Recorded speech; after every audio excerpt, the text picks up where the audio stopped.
고맙습니다. 베드로 사도의 설교가 이제 이번 주로 막을 내리죠. 설교가 마지막으로 막을 내리고 베드로가 이제 이 말씀을 들은 사람들에게 어떠한 반응이 일어나는지에 대하여 이야기를 합니다. 비뚤어진 세대를 구원하라. 37절로 39절. 그러자 저의 삶이 듣고서 마음에 찔려 베드로와 나머지 사도 삶을 향하여 말하되 장정 형제 삶이여 나의 삶이 무엇을 행할까요? 그러자 베드로가 저의 삶을 향하여 밝히 말하되 회개하라. 그리고 너의 삶 각자가 죄의 삶에서 노임에 이르고자 그리스도 예수의 이름에 접촉하여 세례를 받으라. 그러면 거룩한 영의 선물을 받게 될 것이다.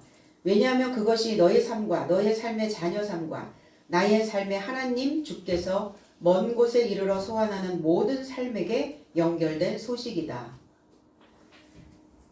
베드로의 설교를 들은 거기에 있는 많은 사람들과 또 제자들의 삶, 사도들의 삶이 마음에 찔려 이렇게 얘기합니다. 우리 어떤 메시지가 들어올 때마다 찔림이 있다 이렇게 얘기하죠. 양심에 찔렸어 이런 표현들을 하죠. 그러면 찔리는 자는 어떻게 되어져야 되는가? 우리 찔리기만 하면 안 되죠. 찔렸으면 그 다음 것들이 나와줘야 되는 거예요. 그럼 찔리기만 하고 그 다음에 삶이 나오지 않으면 그건 그냥 찔렸다고 말할 수가 없는 거죠. 그냥 마음이 조금 꿈틀했을 뿐이죠. 지렁이도 밟으면 꿈틀하는. 이 지렁이도 찔림을 받는다는데 그러면 찔렸다면 사람이 마음이 찔렸다면 어떠한 상황이 상태가 태도가 되어져야 되는가? 이 단어는 카타니소라고 하는 단어예요.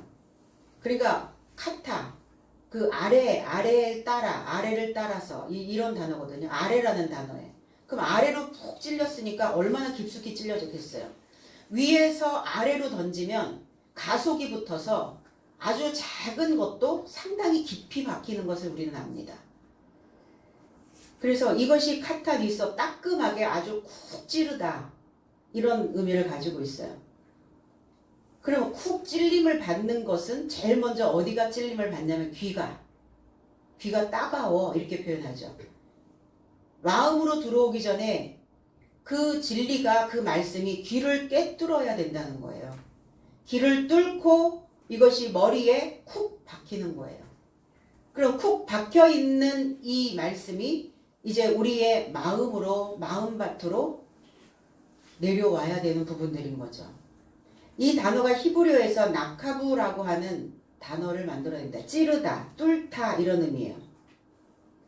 사무엘상 16장 16절에 원컨대 우리 주는 주의 앞에 모시는 신하에게 명하여 수금 잘 탈 줄 아는 사람을 구하게 하소서. 하나님의 부리신 악령이 왕에게 이를 때에 그가 손으로 타면 왕이 나으리이다. 이게 사울에게 하나님의 영이 아닌 더러운 영이 악령이 들었어요. 근데 악령이 들었는데 신하들이 그렇게 구합니다. 수금을 잘 탈 줄 아는 이 타다라고 하는 이 탈 줄 아는 이라고 하는 이 단어가 바로 나카부라고 하는 단어예요. 뚫다, 찌르다.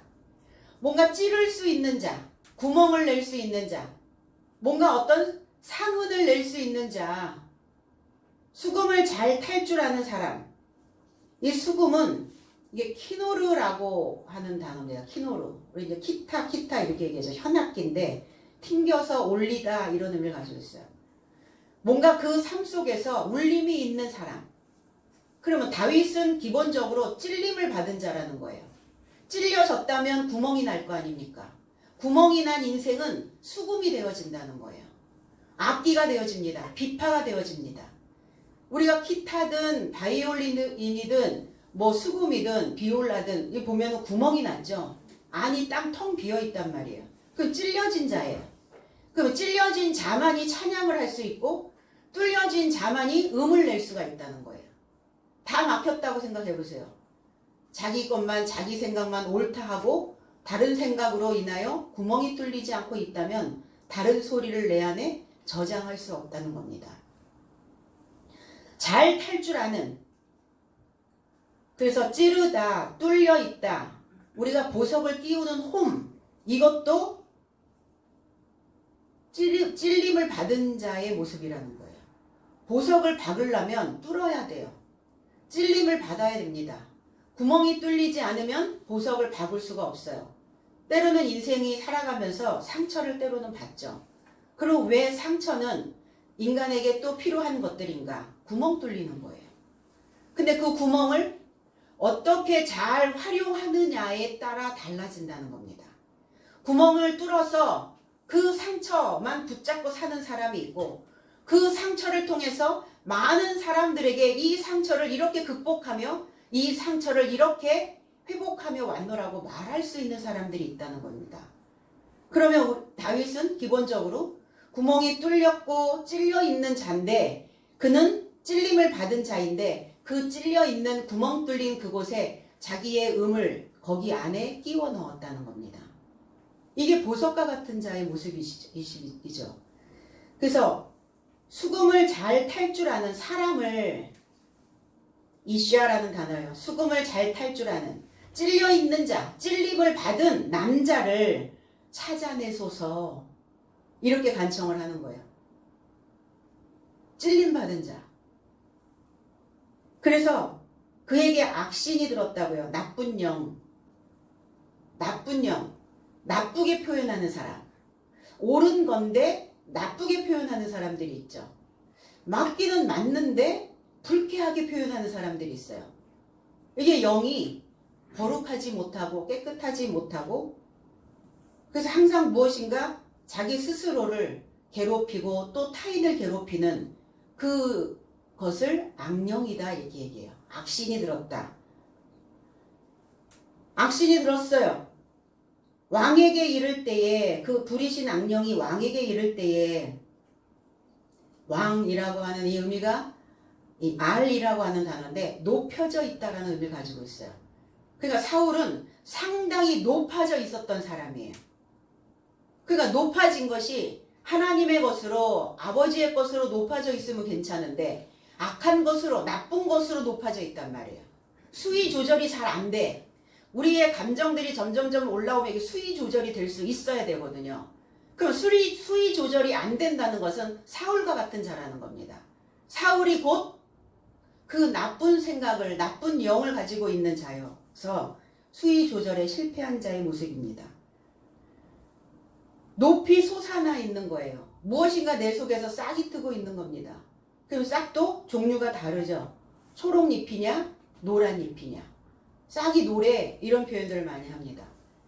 어떤 싹이 지금 솟아나고 있느냐. 그래서 그 높아져 있는 자에게 말할 때에 그가 손으로 타면, 자, 손으로 탄다라고 하는 이 의미도 찔림을 받았다면, 그 손으로 인하여 찔려졌다면, 이런 표현이에요. 그러면 그가 나을 것입니다. 뚫려 있다면 그가 좋아질 것입니다. 그래서 우리는 음악치료, 이런 단어들을 씁니다. 음악치료.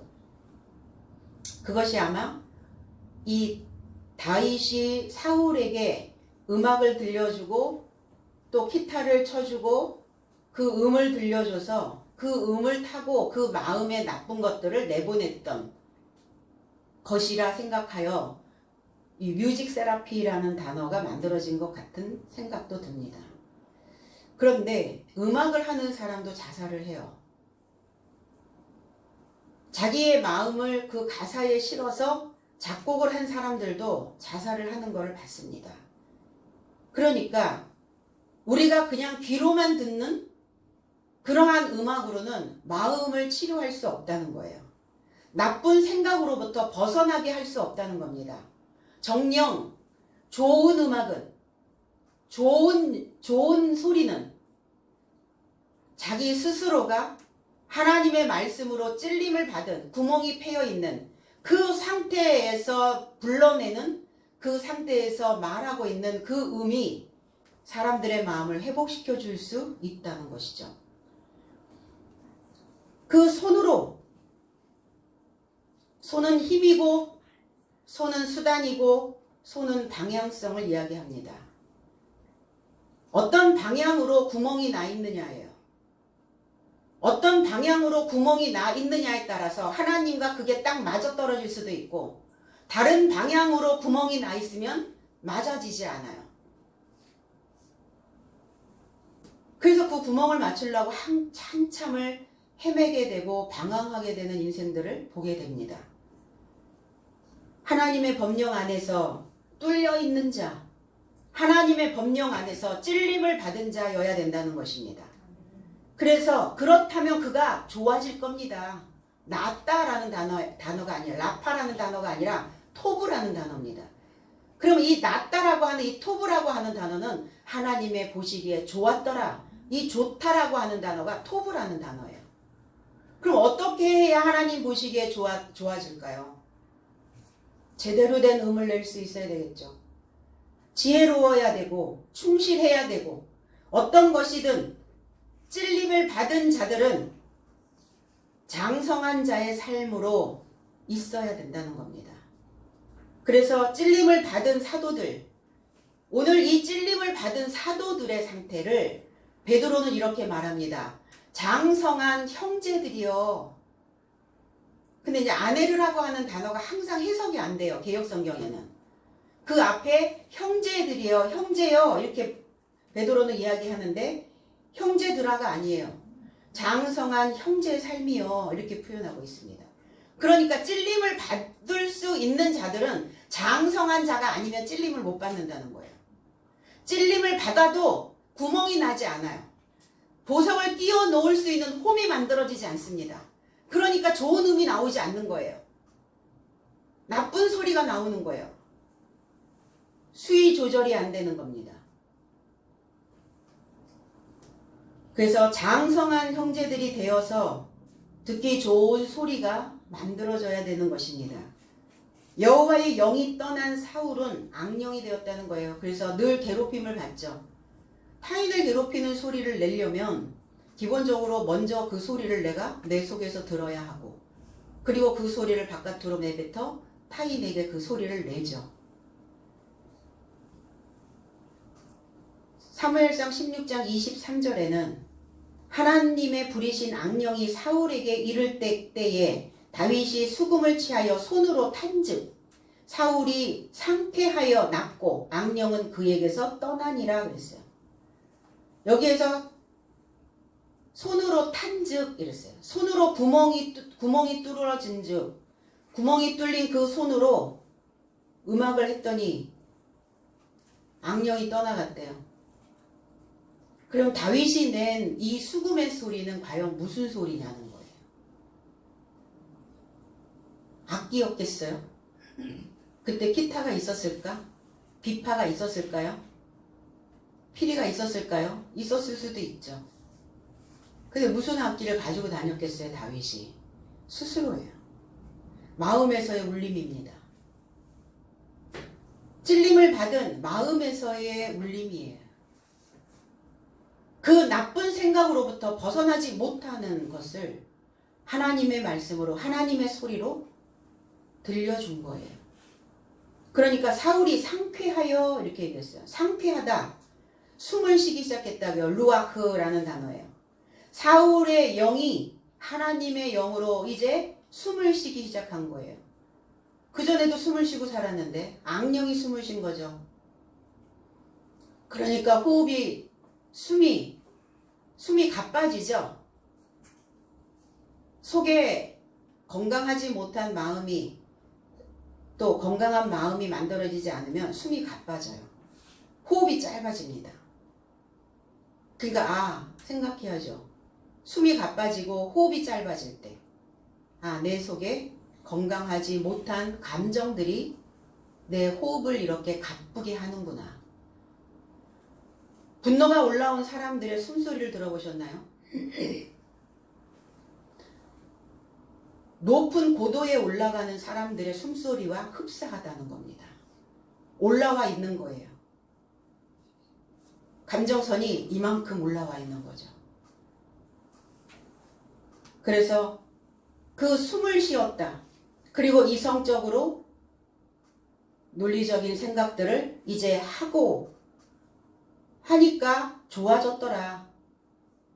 토부라는 단어예요. 낫다, 낫고 악령은 그에게서 떠났다, 쫓아버리다 의미죠. 베드로의 설교에 장정 형제의 삶이여 너희들이 찔림을 받았다면 구멍이 났다면 상쇄하여졌다면 상술됐다면 그렇다면 너희들이 어찌해야 되는가?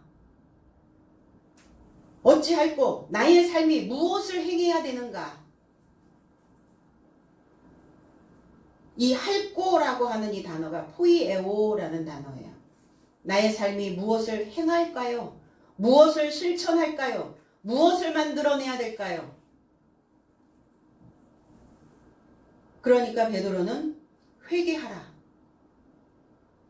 구멍이 뚫렸다면, 찔림을 받았다면 반드시 회개가 있어져야 된다. 회개, 메타노에오.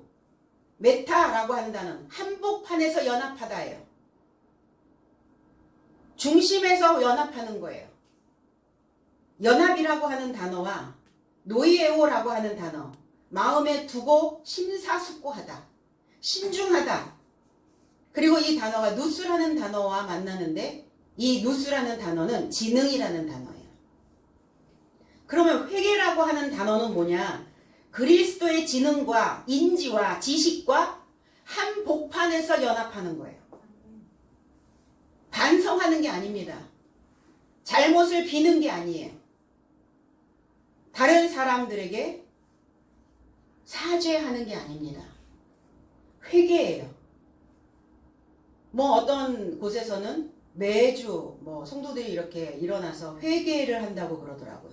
회개. 우리가 일상생활에서 잘못 먹은 마음, 잘못된 행동, 잘못된 감정, 그럴 수 있죠. 내 마음에 품은 어떤 것들, 내가 어떤 욕심을 부렸던 거, 내가 미워했던 거, 이런 것들이 반성문 쓰는 수준이 아니라 회개여야 된다고요. 한복판에서 연합. 연합이에요. 연합은 A라고 하는 성분과 B라고 하는 성분이 완전히 하나 되어져서 합체되어지는 거예요. A 따로 B 따로가 아니에요. 하나의 성분으로 나오는 겁니다. 하나님의 성분으로, 하나님의 성질로 나와줘야 되는 거예요. 마태복음 3장 8절에는 그러므로 회개에 합당한 열매를 맺어라. 제 해석은 그런즉 회개에 합당한 열매의 삶을 행하라. 맺어라가 아니에요. 열매를 맺어라가 아니라 열매를 행하라. 열매를 만들어라. 열매를 창조해라. 열매를 실천하라. 그러면 회개에 합당한 열매란 도대체 무엇인가? 그리스도의 지능으로 연합되어 변화된 삶입니다. 변화된 삶이 우리에게 합당한 열매라는 거예요. 그럼 변화된 삶으로 실천해야죠. 변화된 삶을 창조해내야죠. 변화된 삶을 주조해내야 된다는 것입니다. 이게 열매예요. 그래서 변화가 없는 인생은, 변화가 없다는 것은 무의미한 인생이고, 변화가 없다는 것은 자신을 검토하지 않는다는 거예요. 이대로 좋은가? 이렇게 괜찮은가? 이런 상태로 유지해도 별 문제 없는가? 자신과 타인을 괴롭히는 그 나쁜 영이 혹여 내 안에 있지 아니한가? 나는 제대로 찔렸나? 그래서 제대로 홈을 파고 있는가? 나는 어떤 소리를 제대로 내고 있는가? 검토하지 않아서 변화되지 않고 있다면 그 인생은 보석이 될 수 없어요. 가치가 없습니다. 왜 인간에게 가장 중요한 가치를 부여해주고 있는가? 변화가 일어나기 때문이에요. 개나 돼지나 짐승들은 변화 없습니다. 무슨 변화가 있어요? 오늘 내가 주인에게 이렇게 했는데 내일은 이렇게 하지 말아야지. 무슨 변화를 가져다 주겠어요? 그냥 있는 그대로의 그 모습이겠죠. 사람만이 변화를 할 수 있어요.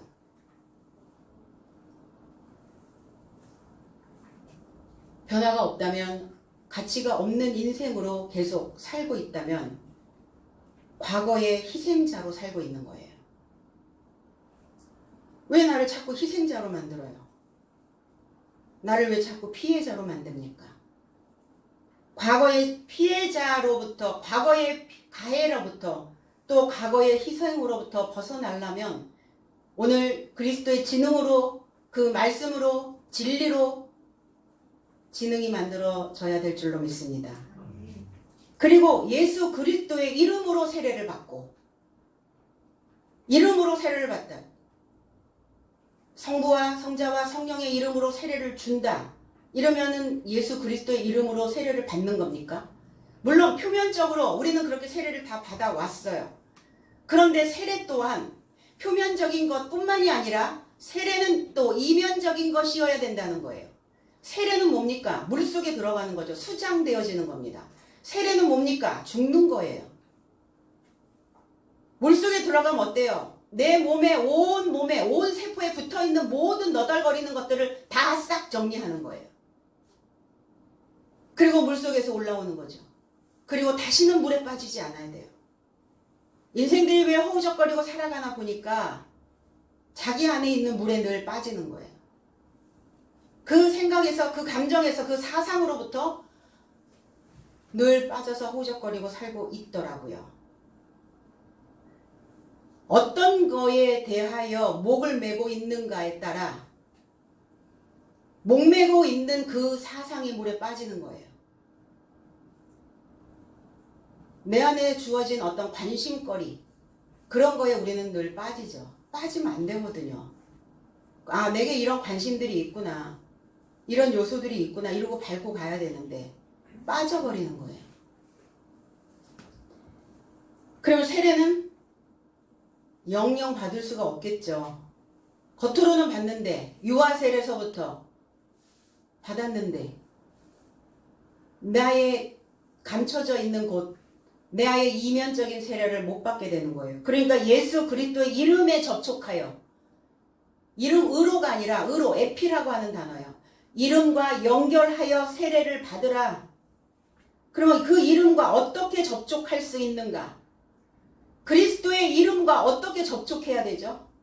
어떻게 연결되어진다는 겁니까? 그리스도의 사상을 내 마음에 두는 겁니다. 우리의 지능에, 우리의 사고에 내 마음을 거기다 실어두는 거예요. 우리의 관심거리, 내 안에 있는 그 관심거리를 항상 그리스도에게 두는 겁니다. 그래서 연결되는 거죠. 우리가 누구와 연결되어져 있다라는 느낌 받으시죠? 항상 그 사람이 생각나. 비가 오면 생각나는 그때 그 사람. 뭔가 연결고리가 있단 말이에요. 마음에 있는 사람, 마음에 있는 것. 마음에 있는 것은 연결이에요. 그것과 항상 접촉이 일어납니다. 그럼 우리의 마음에 무엇이 늘 접촉으로, 연결로 이루어지고 있는지 바라볼 수 있어야 되겠죠. 그래서 사고할 수 있어야 되고 생각할 수 있어야 되는 것입니다. 그래서 이렇게 연결이 되어져야, 그리스도와 연결되어져야, 그리스도의 마음을 내 생각 속에 두어야, 그래야 세례 받을 수 있다고요. 세례는 뭐냐? 밥티조라고 하는 단어인데, 물에 잠그다, 착색하다, 흐르는 물에 덮이다, 이런 의미를 가지고 있어요. 그러면 세례는, 우리 물세례가 있었죠. 세례 요한을 통해서 세례, 물세례, 그리고 피세례, 이제 그리스도 예수와 함께 십자가에 못 박히는 피세례가 있었고, 그 다음에 오늘 사도들이 오순절 성령을 받았던 이게 성령 세례를 이야기하고 있습니다. 그러면 성령 세례는 어떻게 받는 것이냐? 하나님의 연결된 소식인 그 복음으로 가르침을 받는 거예요. 지금 여러분들이 해석되어진 이 말씀과 연결되어져 있다면 성령 세례를 지금 받고 있는 것이라는 겁니다. 성령은 어디 하늘에서 와요? 어디 하늘에서 내려옵니까? 거미가 줄을 타고 쭉쭉 내려오듯이 그렇게 내려오신단 말입니다. 성령이 아니에요. 이 말씀이 내 속에서 하나님의 사고를 만들어내고 우리의 마음에 두는 마음판에 이 말씀이 찔림을 받는, 복음의 가르침이 있는, 이해하고 깨달아져서 회개가 만들어지는, 이것을 성령 세례라 이렇게 말합니다. 그래서 세례를 받은 자는 태도가 바뀌어요. 자세가 바뀝니다. 사는 형태가 바뀝니다. 그러면 나의 자세는, 나의 태도는, 내 형태는 어떤가? 그리스도 예수의 지식으로 우리는 과연 착색되어져 있는가? 그랬다면 하나님의 일을 먼저 생각하고 하나님의 일이 우선시 되어져야 된다는 것입니다.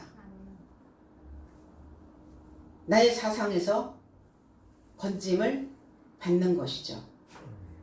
로마서 6장 4절에 그러므로 우리가 그의 죽으심과 합하여 세례를 받음으로 그와 함께 장사되었나니 이는 아버지의 영광으로 말미암아 그리스도를 죽은 자 가운데서 살리심 같이 우리 또한 새 생명 가운데서 행하게 하려 하심이라 그랬어요. 제 해석은 그런즉 아버지의 영광으로 인하여 그리스도가 죽은 삶에서 일으켜진 것과 똑같게 하려고 나의 삶이 세례로 인하여 사망에 이르고자 그와 함께 장사되었으니 이와 같이 나의 삶도 생명의 새로움 안에서 활보하느니라. 그리스도가 죽은 삶에서 일으켜진 것과 똑같게 하려고. 그럼 죽은 삶이 어디였어요? 내가 죽은 삶이었었죠. 내가 죽은 삶이니까 주님이 들어오셔서 주님도 죽은 삶이 되신 거예요? 아니라니까요. 주님의 죽은 삶이 아니라 나의 죽은 삶에서 일으켜지셨다고요. 그 일으켜진 것과 똑같게 하려고. 이걸 부활이라고 얘기하시죠. 부활되어진 주님의 모습과 똑같게 하려고 나의 삶이 세례로 인하여. 그러면 주님의 부활과 똑같아지려면 세례되어져야 된다는 거예요. 그리고 사망에 이르고자 그와 함께 장사되어져야 된다는 겁니다. 말씀이 들어오면 찔림을 받는다는 건 뭐냐? 구멍이 난다는 것은 난 죽음이에요. 그 말씀을 통해서 나의 옛사람은 죽고 나의 속사람은 새로워지는 거예요. 이것을 세례다. 이와 같이 나의 삶도 살아있는 영의 새로움 안에서 우리는 이때 이제 활보하게 되어지는 것이죠. 활보하는 거예요. 자세가 달라지는 겁니다. 비천한 삶에서 천한 삶은 죽고 아버지의 영광으로 부활해서 살아있는 영으로 부유해지는 거예요. 존귀한 자가 되어지는 겁니다. 늘 세상에 있는 물질계에서 시달리고 살아가는 사람들이 있어요. 시달릴 일이 없거든요. 왜 시달릴까? 죽지 않아서 그래요. 내 마음과 하나님이 연합되어져 있지 않기 때문에 그렇습니다. 늘 복닥거리는 거예요. 보여지는 것으로 인하여. 괜찮거든요. 조금 불편하기는 해요. 조금 모자라면 조금 불편한데 그 조금 모자람이 우리에게 원망과 불평과 우리의 삶의 모든 송두리째 모든 것들, 내 중심에 있는 모든 것들을 다 빼앗아 갈 만큼 그렇게 크지는 않습니다. 근데 거기에 항상 너무나 많은 비중을 두고 살아가는 거예요. 사람들이. 행복하지 않죠. 먹어도 굶주리고 있어도 가난하고 있어도 누리지 못하는 평생을 그렇게 살다가 가는 인생들이 있다는 거예요. 그럼 언제 새로워져야 될 것인가? 세례 후에. 하나님의 거룩한 영이 내 안에 채워졌을 때. 그래서 말씀이 이 흐렘마의 말씀이 하나님의 영이며 하나님의 살아있는 영이다 이렇게 얘기해요.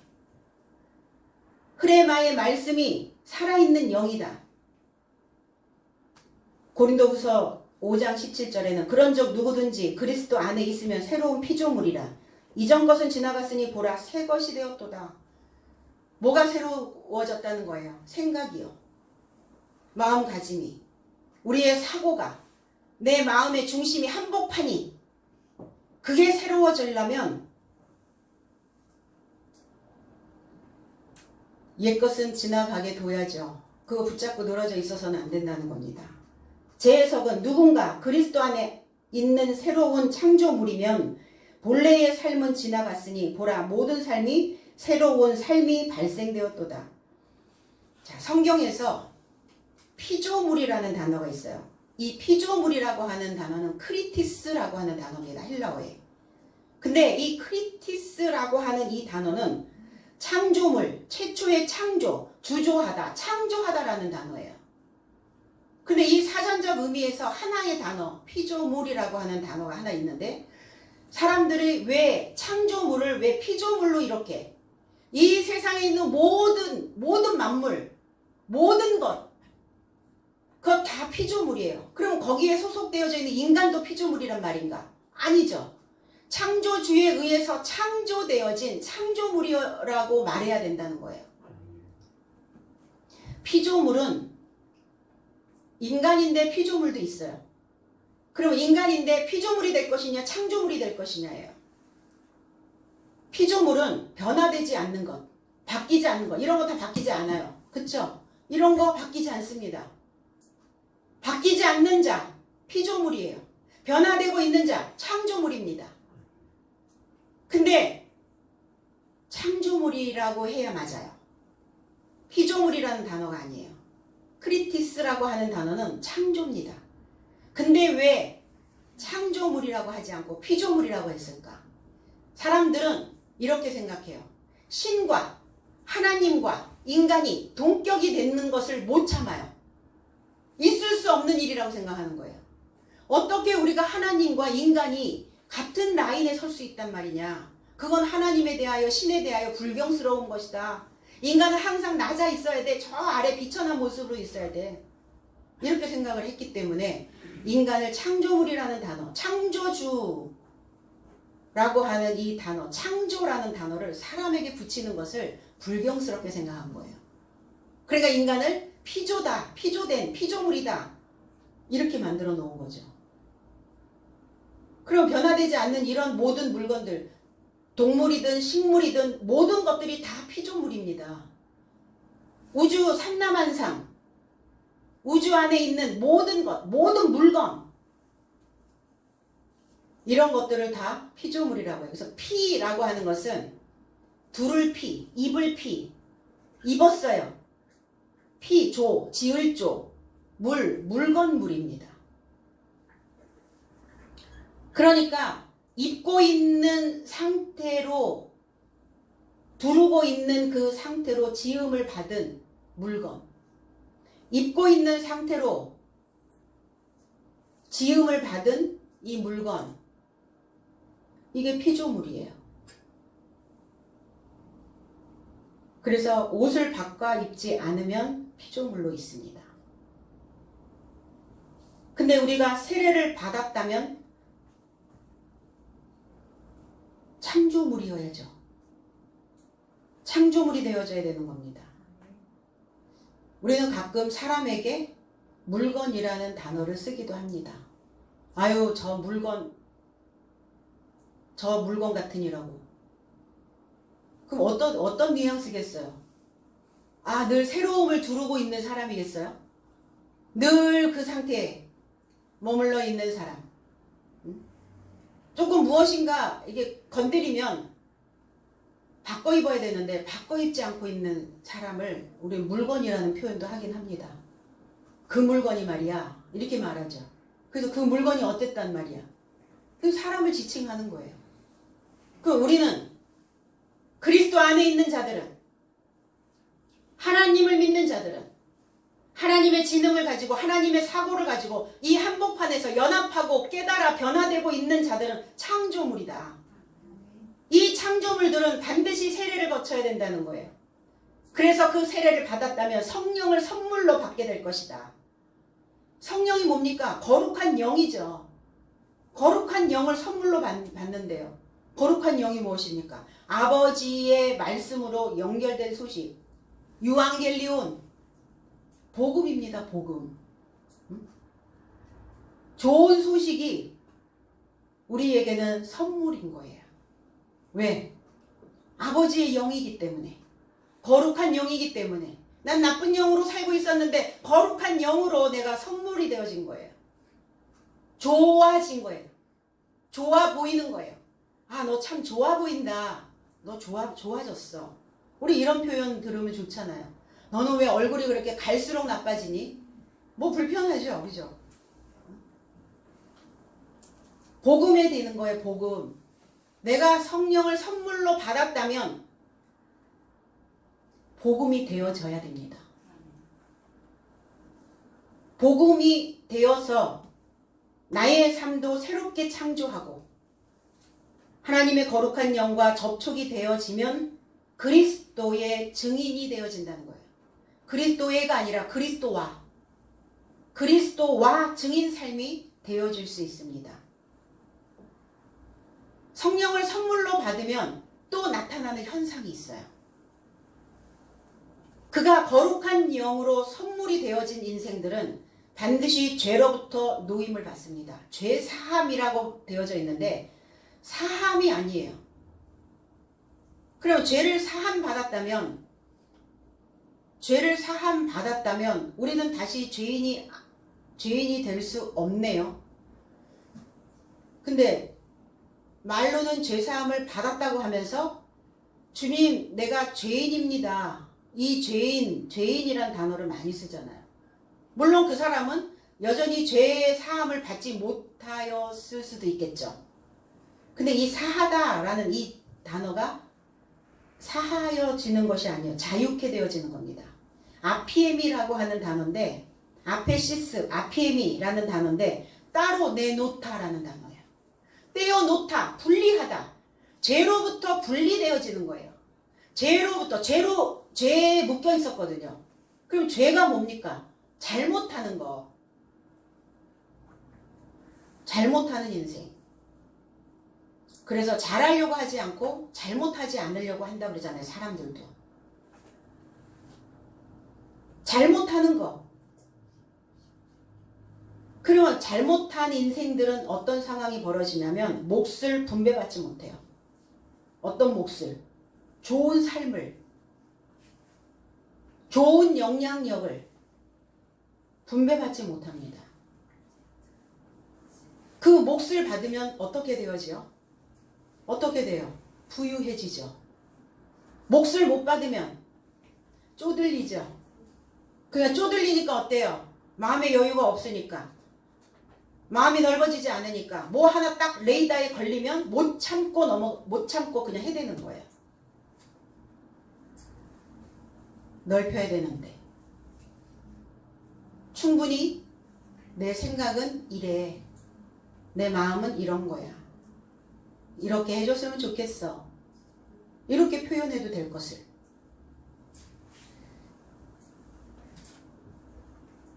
그래서 영적인 부유함, 이성과 논리적 부유함, 정서적 부유함, 감정적 부유함, 우리의 생각의 부유함,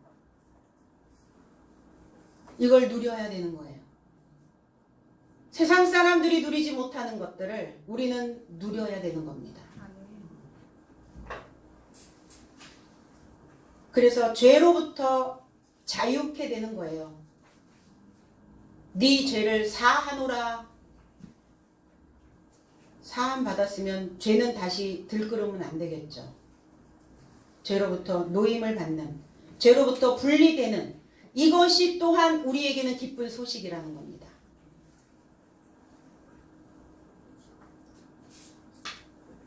또 39절에 이 약속은 이렇게 되어 있어요.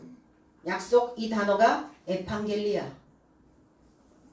연결된 소식으로 너의 삶과 자녀와 나의 삶이 모두 연결된 소식으로 먼 곳에 있는 이방인들의 삶에게도 전파되어지게 할 수 있다는 거예요.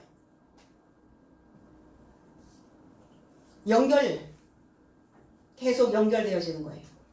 너도 나도, 너와 나에게 속하여 있는 자녀들도, 그리고 그 자녀와 또 연결되어져 있는 먼 데 있는 이방인들의 삶까지도 내 삶에서 그들에게 이 복음이 전파되어지는 거예요. 삶의 복음이죠. 생각하는 그 수준의 복음입니다. 아, 저 사람 참 많이 변했어. 달라졌어. 그래서 이렇게 복음의 공동체가 만들어지는 거예요. 복음의 공동체가 돼서 함께 지어져 가는 거죠. 함께 건축되어져 가는 겁니다. 그래서 각자의 자리에서 나에게 주어진 몫을 다할 때 완공될 수 있습니다. 나 하나 빠져도 뭐 상관없어. 그 건물 짓다가 벽돌 하나 빠지면 어떻게 되냐고요. 완공이 될까요? 준공 안 떨어집니다. 그러니까 공동체는 어때요? 책임감이에요. 내가 이 자리에 있다라고 하는 것은 내가 이 한 장의 벽돌이 되어져 있어야 된다라는 그 책임성이에요. 그 마음이어야 이 공동체가 이루어질 수 있습니다. 그래서 그 마음의 태도가 달라지는 거죠. 모습태, 그 모습이, 그 모양이, 도는 법도 도자예요. 그래서 모습을 보면, 그 사람의 모양을 보면 어떤 법으로 사는지 알 수 있어요. 그 사람의 모양새, 그 사람의 태도. 아, 저 사람은 어떤 법이 있구나, 저 안에. 우리는 과연 어떤 태도로 살고 있는지. 나는 그 벽돌 한 장의 역할을 충실히, 진실되게, 성실하게 잘 감당하고 있는지. 그래서 완공되지 않으면 못 들어가요. 그래서 이 공동체는 함께예요. 계속 함께, 연합, 함께 가고 함께 무엇인가 어우러지는 그 삶이 있어줘야 된다는 것입니다. 그럼 오늘 베드로와 지금 여기에 있는 사도들이 다 공동체라는 거예요. 복음의 공동체. 그럼 우리가 무엇을 행해야 될 것인가? 우리가 어떤 것들을 실천하며 살아야 될 것인가? 회개하고 세례받아라. 그리스도 예수의 이름과 접촉하여서 그리고 새로움을 입어야 된다. 그리고 장성한 자의 분량까지 가야 된다. 그리고 너희들이 구멍난 그 소리로 구멍나 있는 그 인생이 이제 사람들의 마음을 울릴 수 있는 그 심금을 울릴 수 있는 그 소리여야 된다. 40절로 42절 저가 다른 많은 말씀 삶으로 확증하고 권면하여 말하되 너의 삶은 이 비뚤어진 세대로부터 구원을 받으라. 그런즉 실제로 그의 말을 즐겁게 환영하는 삶이 세례받았고 이날에 3,003가량 목숨이 더해졌다. 42절 그래서 저의 삶은 사도의 교훈과 교제와 떡의 땜과 기도 삶에 열중하더라 그랬어요. 여러 말로 그랬어요. 여러 말이 아니라 다른 말이랍니다. 다른 말. 이 여러라고 하는 단어가 헤테로스라고 하는 단어인데 다르다라는 단어예요. 그 밖에 다른, 색다른 우리가 통상적으로 들어오고 있는 말씀이 아닌 색다른 말씀으로 확증하고 권면해야 된다는 거예요. 그러면 색다른 말씀이라는 건 뭐예요? 문자에 갇혀서 만들어진 신앙이 아니라는 거예요. 그 안쪽으로 접근할 수 있는 가르침이어야 된다는 것입니다. 색다른 언어, 다른 언어. 그래서 그 언어 안에는 색다른 언어의 안에는 그 내용뿐만이 아니라 그 언어 속에 가미되어져 있는 말하는 자의 어떤 의도, 그리고 그 말의 어떤 농도, 그리고 그 말의 진실성이 그 안에 담겨져 있어야 된다는 거예요. 그 말씀을, 하나님의 말씀을 우리는 그동안 어떻게 알아왔고 들어왔고 배워왔어요? 문자 열면 이해하기 쉬운 그런 저차원적인 내용이 아니라는 거예요. 성경은. 그냥 종교 계율적인 그런 메시지가 아니라는 겁니다. 하나님의 색다른 말씀은 외면당하고 계율적 행위만 앞세워지고 있는 이런 추앙하고 있는 이런 의미가 아니라는 것이에요. 그래서 하나님의 말씀을 들으면 그 말씀을 먹을 수 있도록 깨달아서 그 말씀이 먹어질 수 있도록 이 하나님의 말씀이 색다르게 해석되어져야 된다는 것입니다. 말씀이 색다르게 해석되어질 때 먹을 수 있죠. 듣는다는 것은 먹는다는 거죠. 그러면 먹는다는 것은 양식이 된다는 거예요. 내게 양식이. 자, 산의 진미가 차려져 있어요. 창고에 가득 채워져 있어요. 양식이. 그런데 그 양식이 창고에 밥상 위에 있어도 이 양식을 내가 내 안쪽으로 끌어들이지 않으면, 내가 이것을 먹지 않으면 내 것이 되지 않아요. 그러니까 듣고 먹는 거예요. 성경은 스토리적인 말이 아니라는 겁니다. 말씀의 육신화를 이야기하고 있어요. 말씀이 육신이 되어 이 육신화 과정이 되어져야 된다는 것이죠. 살아있는 말씀이, 살아있는 박물관, 살아있는 역사, 이게 살아있는 성경책, 이걸 말씀의 육신화다 이렇게 얘기해요. 말씀이 육신이 되었다. 그래서 이 다른 말씀으로 우리는 확증해 줘야 되는 것입니다. 확증이 뭐냐? 디아, 말티로마이라는 단어인데, 디아라고 하는 단어는 통로, 말티레오라고 하는 단어는 증명하다, 깨우치다. 그러면 저와 여러분들은 하나님의 이 말씀을 입증할 수 있는 통로가 되어져야 된다는 거예요. 하나님의 말씀을 입증할 수 있는 통로. 그러면 어떻게? 무슨 통로가? 그 사람을 보면 그 사람의 모습에서 예수가 보여. 그 사람의 모습에서 하나님이 보여. 과연 그렇다.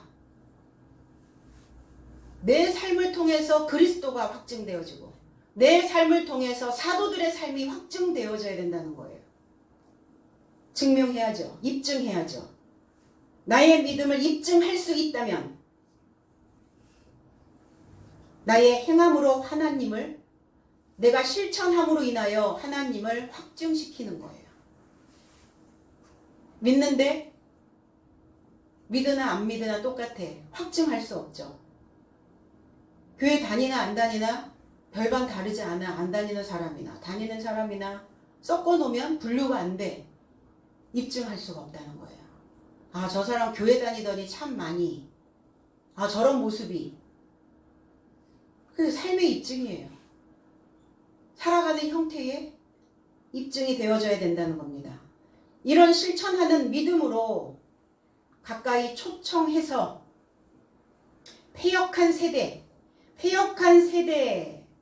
세대로부터 구원받아라.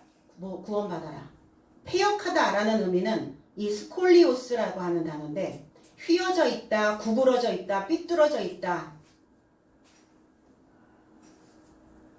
휘어져 있는 거예요. 비뚤어져 있는 거예요. 이 세대라고 하는 단어는 우리가 살아가는 이 세상이 아니에요. 이 세대라는 단어가 게노스라고 하는 단어인데 혈통이라는 단어예요. 그 휘어져 있는, 비뚤어져 있는, 굽어져 있는 그 혈통으로부터 건짐을 받아야 된다고요. 혈통의 문제라는 거예요. 혈통. 그 피는 뭡니까? 혈통, 혈족. 나의 본래의 태생. 너 어느 집, 어느 가문이야? 어느 혈통에서 태어났어? 내가 태어났던 본성의 피를 가지고 있는 그 혈통으로부터. 그래서 우리가 혈통이 바뀌는 거예요. 가문이 바뀌는 겁니다. 혈족이 달라지는 거예요.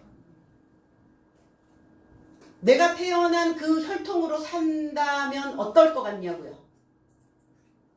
내가 태어난 그 태생으로, 본성으로 산다면 어떻게 되겠냐고요.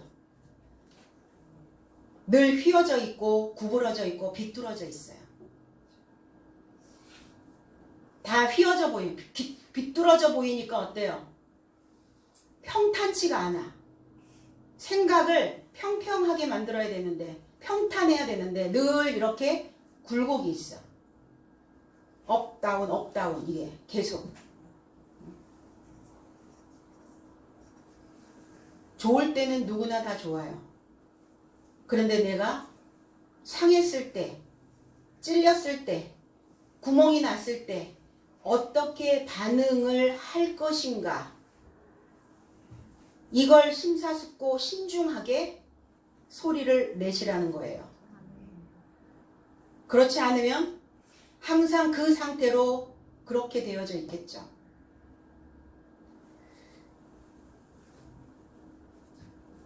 그래서 그 태생으로부터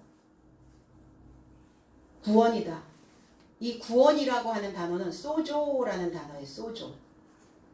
고치다, 구조하다. 그런데 이 소조라고 하는 단어가 소마라고 하는 단어를 만들어냅니다. 무엇의 구원이냐? 소마의 구원이다. 이 소마, 어디 보니까 간판에 소마 휘트니스 클럽. 요거 그렇게 써있더라고요. 소마. 이 육체가 아니에요. 소마는 내 속에 만들어진 어떤 형태예요. 그럼 우리가 구원을 받는다는 것은 육신의 구원이 아니라 우리 안에 소마의 구원이어야 된다는 거예요. 내 안에 만들어진 형태, 내 안에 만들어진 모양, 내 안에 만들어진 모습, 내 속에 있는 자세, 태도, 이거로부터 구원이라는 거예요. 그러니까 육체 안에 소마죠. 네. 이 살덩어리 속에 소마의 구원. 근데 소마가 구부러져 있어. 굽어 있어. 완악해. 목이 고다. 뻣뻣해. 자존심은 강한데 존재감은 없어. 이런 부분이. 그래서 그 형체의 구원이라는 거예요. 모양 바꾸기예요. 좀 다른 모양으로도 살아봐야죠. 사는데. 이 땅의 삶이 만년은 살지 못하잖아요. 끼껏 해봤자 100년인데. 그래서 절반 그 모양으로 살았으면 절반 정도는 좀 다른 모양으로 좀 살았으면 좋겠어요. 뭐 하지 않도록. 지루하지 않게. 그래서 모양과 바탕이 고침을 받는 것을 구원이라고 말하는 겁니다. 그래서 혈통을 바꾸려면 어떻게 하셔야죠? 혈통을 바꾸려면 다른 피가 들어오게 하면 안 돼요? 피를 다 빼서 다시 새로운 피를 넣습니까? 양자로 가셔야 해요. 그래서 우리는 하나님의 양자로 간 거예요. 양자로 간 우리가 하나님을 아바, 아버지라 부를 수 있게 해주신 거예요. 혈통이 바뀌면 우리는 그때 그리스도의 계보의 기록이 됩니다. 족보에 올라가죠. 혈통은 바뀌었는데 계보에 안 올라가 있어. 그럼 혈통이 바뀐 인생이 아니죠. 그 집안에 살고 있는 거죠. 그래야 비뚤어져 있는, 굽어져 있는 그 까다로운 속들이 평평해져요. 이 굽어있는 자세를 바르게 교정해야 멀리 내다볼 수 있습니다. 눈앞에 떨어져 있는 거, 당장 내 발등에, 코앞에 있는 거, 당면에 있는 거, 그런 것이 아니라, 그래서 우리 뭐라 그래요? 밥 먹을 때 허리 펴, 똑바로 앉아, 이거 하잖아요. 어린 아이들한테. 뭐 어른들도 그렇긴 합니다. 자세를 교정해요. 자세가 휘어져 있으면 다 틀어지는 거예요. 이 뼈들이 다 골반 돌아가죠. 다 돌아가요. 그러니까 다리 아프죠. 허리 아프죠. 어깨 아프죠. 다 힘든 거예요. 그래서 뭐 해요? 접고론에 가서 이게 정형외과 가가지고 자세 교정하잖아요. 자세. 마음의 자세 교정하셔야 됩니다.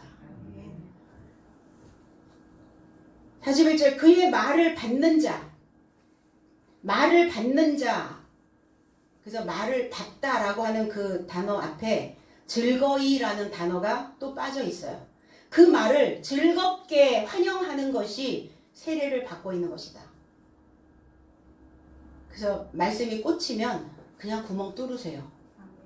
꿈틀만 하고 그냥 상에 있지만 말고 구멍을 확실하게 뚫어서 그 말씀을 즐겁게 그 말씀을 환영하여 받아들이는 것, 이것을 세례받았다라고 또 표현하고 있습니다. 그래서 어떻게 해요? 즐겁게 죽고 즐겁게 살고 새로운 삶이 되어져야 환영받는 인생이 될 수 있다는 것입니다. 그래서 제자의 수라고 얘기했는데 개역성경에는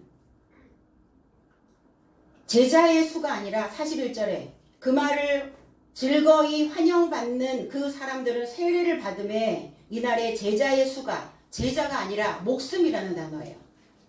포시케라고 하는 단어입니다.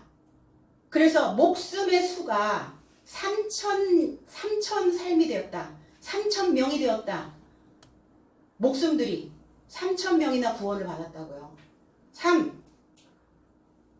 강화되어지는 것이죠. 그리고 세습되어진 것이죠. 1천 배우고 본받아. 그리고 배우고 본받았더니 강화되어진 그 목숨이 증가했다고요. 더해졌다고요.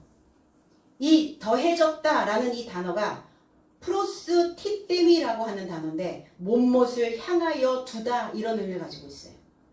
누가복음 12장 31절에는 오직 너희는 그의 나라를 구하라. 그리하면 이런 것을 너희에게 더하시리라. 이 더하다 프로스티댐이 제 해석은 너의 삶은 하나님의 나라를 구하라가 아니라 찾으라. 하나님을 찾는 거예요. 하나님을 구하는 게 아닙니다. 찾으라. 그리하면 이 모든 삶을 너의 삶에게 더할 것이다. 자, 나의 삶에 더하여 주신다는 것은 너의 삶을 향하여 두실 것이다. 이 같은 해석이죠. 하나님의 나라를 찾으면 그러면 이 모든 삶을 너의 삶을 향하여 둘 것이다. 이 얼마나 든든한 백그라운드입니까? 세상을 살면서 사람들은 백그라운드 만드느라고 혈안이 되어 있어요. 아, 내가 뭐 하는 사람인데 말이야. 막 명함 찍어가지고 막 난리죠. 나를 향하여, 나의 삶을 향하여 하나님의 나라가 내 안에 두어 놓으신다고요. 이것이 바로 더하여지는 인생입니다. 그래서 사도들이 이제 사도의 가르침, 이 디다케라고 하는 단어는 배우다라는 단어예요. 교훈하는 겁니다. 사도의 삶이 교훈으로 나와야 돼요. 저와 여러분들의 삶이 배운 만큼 나와야 됩니다. 그럼 배운 만큼 아는 만큼 나오겠죠. 배우고 아는 것만큼 교훈이 되어져 있겠죠. 우리의 온 몸으로 교훈하는 거예요. 이 디다케라고 얘기해요. 그래서 우리는 인성을 얘기하죠. 인문학을 이야기하죠. 우리는 인문학이 아니에요. 인문학 수준이 아니에요. 철학 수준이 아니에요. 신문학입니다. 하나님의 성품, 하나님의 인성이 되어지는 거예요. 인자의 그 성품을 우리가 갖는 것입니다. 무엇을 통해서? 가르침을 통해서, 교훈을 통해서. 그리고 그 배운 것을 그 교훈으로 교제하는 거예요. 코이노니아, 교통, 분배, 상호, 교류 이렇게 얘기했어요. 이 배운 것을 가지고 그래서 배운 자들은 배운 자들끼리 중간층에 있는 사람 중간층, 하류에 있는 사람들은 하류 거기에서 교류하잖아요. 지식과 지식을 가지고 지능과 지능을 가지고 마음에 합하여져 있는 것을 가지고 교류하는 겁니다. 이걸 교제라고 얘기해요. 그럼 교제를 하려면 동료의식이 있어야 되죠. 우리는 다 아군이지 적군이 아니에요. 내 안에 있는 적군과 이것을 잘 분리해서 동료의식들을 바깥에 있는 사람들은 아군으로 가셔야 돼요. 동료의식.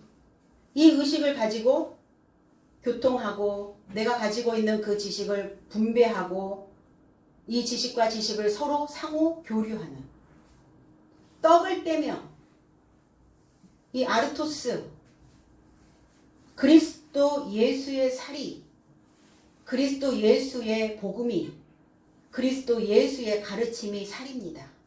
떡입니다. 그래서 내 살을 먹고 이렇게 얘기했죠. 내 떡을 먹고 나는 산떡이다. 나는 살아있는 살이다. 나는 기쁜 소식이다. 사람들의 마음을 전파시킬 수 있는 사람들의 마음을 움직일 수 있는 살아있는 떡이야. 이렇게 말씀하셨잖아요. 그리스도 예수의 그 복음 그 떡을 떼고 떡을 뗀다는 것은 뭐예요? 분배죠. 나누는 거예요. 뭉퉁거려져 내 생각이 뭉퉁거려져 있어서는 이게 분배가 일어나지 않습니다. 떡을 뗄 수가 없어요. 부수는 거예요. 조각을 내는 겁니다. 분쇄를 하는 거예요. 그래서 세세적으로 세분화시킨 그 말씀, 그걸 떼었다라고 표현합니다. 말씀을 세분화시키고 말씀을 자세하게 풀어서 이게 떼어주는 이게 떼다라는 의미입니다. 기도하기를 전혀 힘쓰니라. 기도, 우리 기도하죠. 이 단어가 프로슈케라는 단어예요. 그리고 이 단어가 프로슈코마이라는 단어를 만들어냅니다. 프로스, 향하여라는 단어예요. 그리고 유코마이, 소원하다, 하고 싶어 하다, 원하다 이런 의미예요. 유코마이. 향하여, 하고 싶어 하다.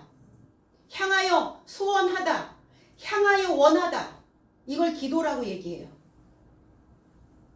그럼 무슨 기도를 해야 되겠어요? 하나님을 향하여 하나님처럼 살고 싶어 하는 소원이, 하고 싶어 하는 거. 하나님처럼 살고 싶어 하는, 하나님을 원하는, 하나님처럼 사는, 이것을 소원하고 있다면, 이 기도를 하고 있다면, 하나님처럼 살고 싶어 소원하는 이것을 원하고 있다면 들어주시겠죠? 당연히. 응답받지 못한 기도는 너의 욕망으로, 너의 욕심으로 인하여 하는 기도다. 내 욕심으로 하는 기도는 뭡니까? 그저 바깥에 있는 어떤 것들만. 물론 바깥에 있는 것도 기도해야 되겠죠. 이루어집니다. 그래서 마음 먹은 대로, 마음에 품은 대로 이루어져요. 근데 그것만 하니까 문제가 되는 거죠. 하나님처럼 살고 싶은, 하나님을 원하는 그것이 내 소원입니다. 그럼 하나님처럼 살고 있는 자가 바깥에 있는 일이 망할 리가 없죠. 그렇지 않나요? 안에 힘이 있는데 바깥에 있는 것들을 내가 못 해낸다고요? 그 몫을 못 한다고요? 그럴 리가요. 그렇지 않죠.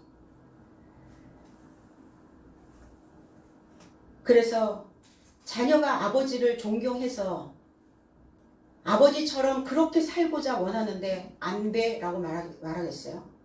안 돼라고 하고 싶은 부모도 있긴 있겠죠. 너는 제발 이 어미와 아비처럼 살지 말거라. 엄마와 아버지의 삶을 하고 싶어서 소원하지 마. 엄마 아버지의 삶을 능가해야 돼 너희들은. 그렇게 메시지를 주고 싶은 부모도 있기는 있어요. 그러나 적어도 하나님 안에 있는 우리들은, 하나님을 믿는 저와 여러분들은 자녀들이 닮고 싶은, 자녀들이 하고 싶은, 아버지를, 어머니를 원하는 그러한 삶이 되어 주셔야 된다는 겁니다. 전혀 힘쓰니라. 프로스 칼레레오. 프로스. 인내하다, 열중하다, 지속하다, 주의를 집중하다 이런 의미를 가지고 있어요. 기도에 집중하다. 기도에 열중하다. 그 기도를 지속하다. 모든 일에 있어서 끈질기게 성실하게 우리가 사도의 삶으로 교훈하고 그리고 동료의식을 가지고 상호 교류하고 그리스도 예수의 그 사역의 떡을 떼며 기도로 모든 일에 성실함으로 열중하면 그러면 어떻게 될까요? 우리의 현재와 우리의 앞날은 시온의 대로가 놓이게 됩니다.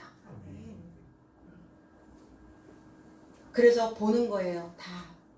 다 보는 눈이 있어요. 다 바라봅니다. 건성으로 보는 것 같은데 어떻게 변화되고 있는지를 보게 됩니다. 그래서 시온의 대로가 놓여진 인생은 이제 탄탄대로로 가는 거예요. 주저없이 가는 겁니다. 세상의 어떤 것과 하나님의 것을 바꾸지 않습니다. 지키며 가는 거예요. 벽돌 한 장이 되겠다라고 하는 그 신념으로 그 자리매김을 하게 된다는 겁니다.